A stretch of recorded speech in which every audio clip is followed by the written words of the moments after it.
I don't know.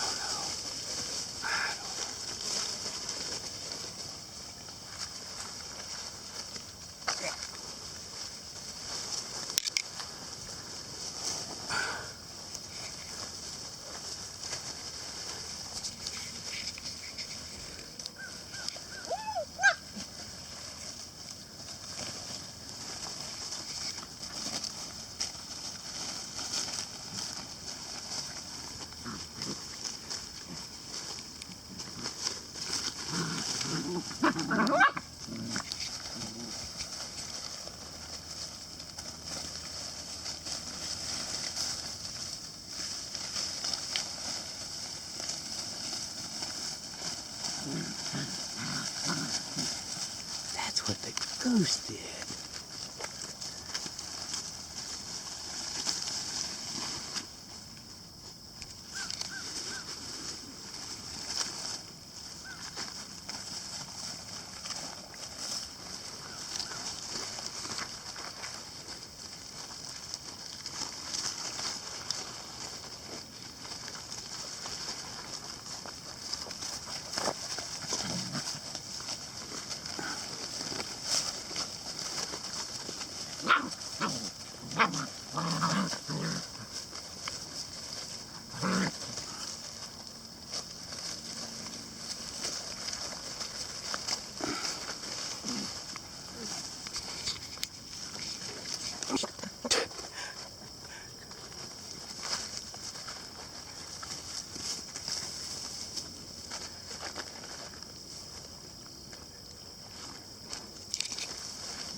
Some decisions, and I think that the leadership that we're looking for has to come from business.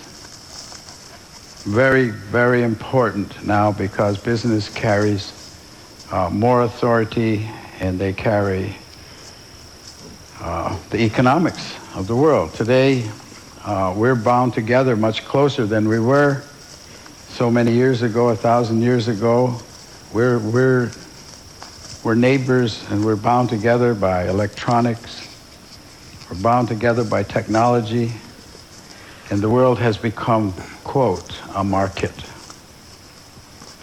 And it's this market that we have to deal with.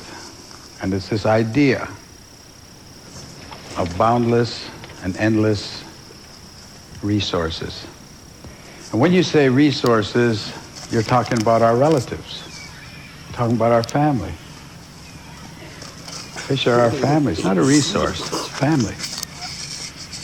It requires all the respect. The structure of the world itself is such. It functions on natural law, and the natural law is a powerful regenerative process.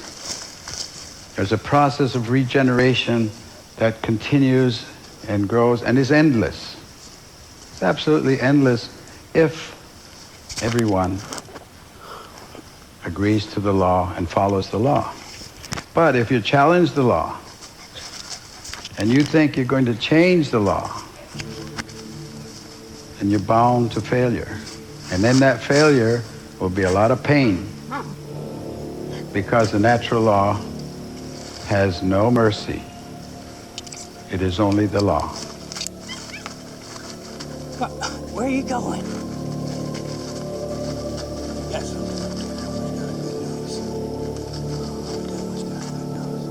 Come on. Which one are you? Mr. Good Nose. Come here. You ready to go? You ready to go? Let's go ready to go. Are y'all ready to go? I think we're ready to go. So. The earth is all powerful. Wasn't made here for human beings. He said we're part of it. But we don't have to be here, because the earth has its own process. And if it becomes to the point where you destroy yourself as human beings and you Here, Pop. Here, Pop. destroy life and finally leave this earth, the earth's not going to disappear. Everybody. There's not going to be an end of the world. All right, come on. That's really a very interesting concept to us. No, the world won't end. People's life on it will. So it's not the end of the world you're talking about, it's the end of us.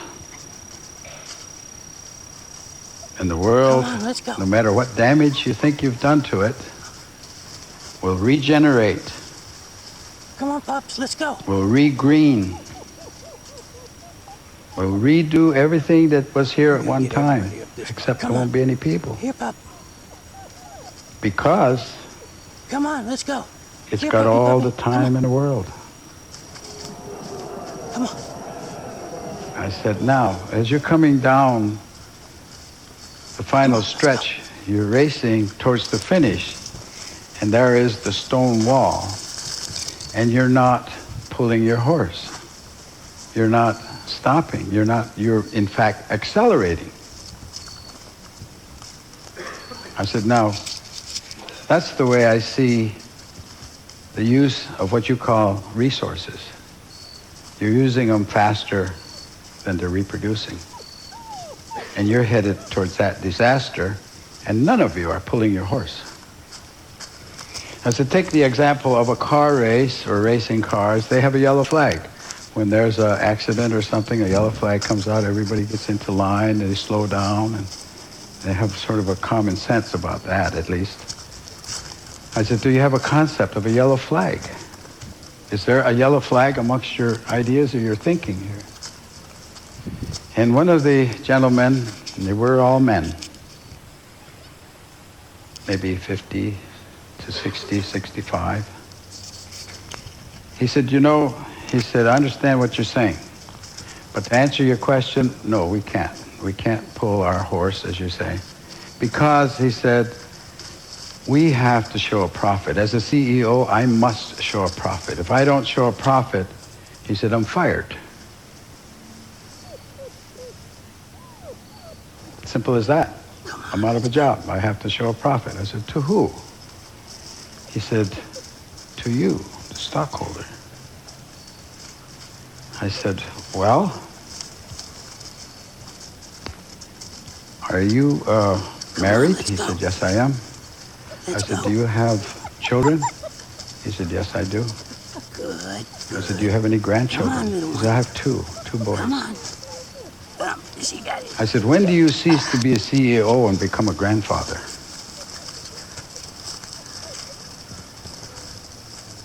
There was a lot of silence there because that was a moral question. And if you don't have a moral question in your governing process, you don't have a process that's going to survive. That's the governing law, the moral question. You must have a moral society, or you won't have any. He couldn't answer the question, and neither could anyone else, because it was a moral question. That's what we have to get back to. So they said, well, got kind of heavy silence there. So they said, look, you're an Indian, and we keep hearing about Indian prophecies. Can you give us a prophecy? Can you tell us a prophecy? And of course, I told him a lot, because I know a lot of them. But at that particular moment, I said, certainly I can. And I can guarantee it. I said, really? Well, what is it? I said, next year you'll meet and nothing will have changed. And again, there was silence. We're moving in a very direct line to that stone wall. I do not believe personally that we have passed the line or the point of no return. But we're approaching it. We're approaching it.